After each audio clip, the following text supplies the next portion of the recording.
Quite possibly the most jaw-dropping result in WrestleMania history. The Undertaker streak ends at the hands of Brock Lesnar. The looks on the faces of those in attendance told us everything. Nobody saw this coming. Our next match takes us to the greater Bay Area of Northern California and WrestleMania 31 in 2015. Seth Rollins had been on top of the world ever since he decided to leave the Shield behind to do the bidding of the Authority. This move paid off instantly as he'd capture the Money in the Bank briefcase in July of 2014. Rollins was untouchable, protected by those in power, and with the knowledge that at any moment he could turn that briefcase into the WWE World Heavyweight Championship. All seemed to be well within the ranks of the Authority, but the harmony would not last long. Randy Orton, who had been the Authority's top hand until Rollins joined the ranks, didn't seem so happy with the favoritism his former rival was now enjoying. This would come to a head with Rollins attacking Orton following a tag team match, connecting with his vaunted stomp to make it clear that their association was now over. The Viper was furious, attempting to get revenge, but never quite finding it. Another stomp from Rollins would force Orton out of action for a few months, with Rollins bragging about his actions the entire time. But at Fastlane in February of 2015, Orton would make his return following a six-man tag featuring Rollins, delivering RKOs to everyone who got in his way. But as luck would have it, Rollins would manage to escape unharmed. Orton made it clear he wanted one thing, and one thing only: Seth Rollins at WrestleMania. Orton wanted to show the Authority they made a huge error in backing Rollins instead of Orton, and he was going to make an example of their new Golden Boy.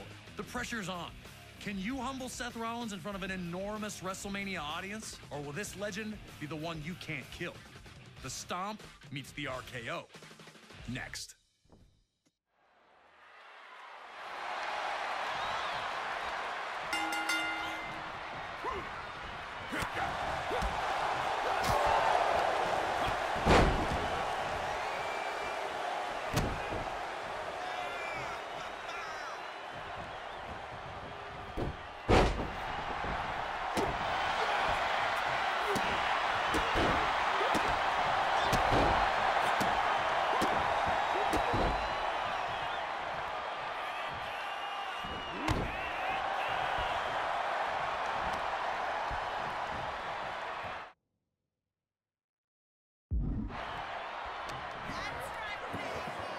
Orton and Rollins struggled early to take command of the match, mirroring the struggle for power the two had while both associated with the Authority.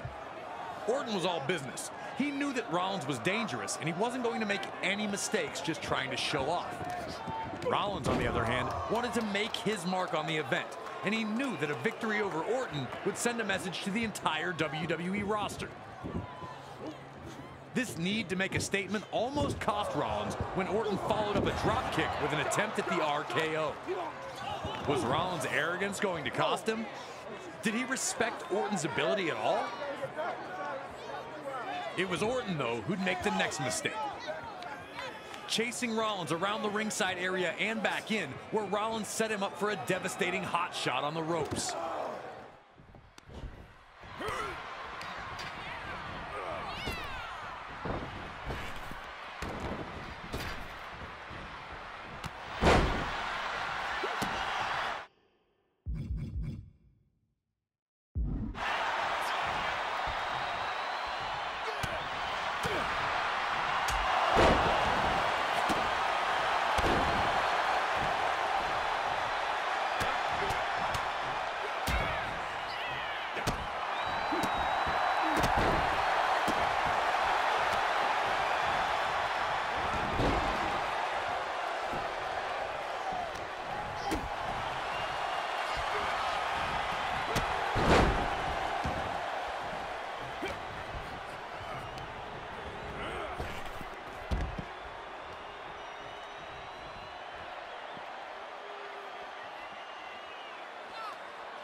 Orton wanted to try for another RKO, knowing that the quick strike would be the end of Rollins whenever it hit.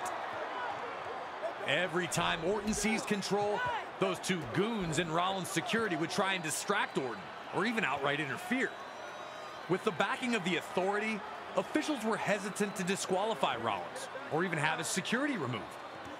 With Rollins temporarily halted, Orton would look to remove Rollins' security from the equation himself. Was Orton making a mistake by leaving Rollins to recover? While we all pondered these questions, Seth Rollins provided the answer by wiping Orton out with a breathtaking suicide dive.